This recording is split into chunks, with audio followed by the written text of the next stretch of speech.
Bat হাতে বারবার দর্শকদের মন জয় করার পরও রোহিত শর্মার ঝুলিতে অর্জন খুবই কম। অধিনায়ক হিসেবে বিশ্বসেরা এ ব্যাটসম্যানের হাতে এখনো পর্যন্ত ট্রফি ওঠেনি। নিজের পারফরম্যান্সে ক্রিকেট বিশ্বকে তাক লাগিয়ে দিলেও আরব আমিরাতে 2021 সালে টি-20 বিশ্বকাপের সেমিফাইনালেই যেতে পারেননি। অস্ট্রেলিয়ায় 2022 সালে সেমিফাইনালে গিয়েও শেষ পর্যন্ত আর এগোতে পারেননি। 2023 ওয়ানডে বিশ্বকাপেও একই অবস্থা। ভারত একটি ম্যাচেই হারলো, আর সেটি ফাইনাল। এবার ভারতের চির প্রতিদ্বন্দ্বী পাকিস্তানের ঘর থেকেই রোহিতের পক্ষে এসে দাঁড়ালেন একজন।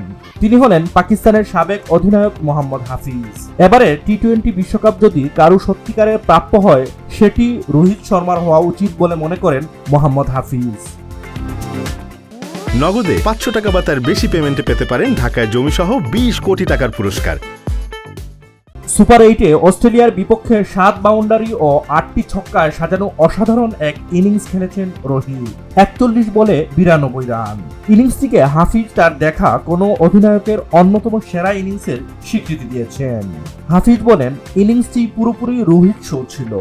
আমরা কোনো অধিনায়কের কাছ থেকে অন্যতম সেরা ইনিংস দেখলাম। এক টিভি সাক্ষাৎকারে এসব বলেছেন হাফিজ।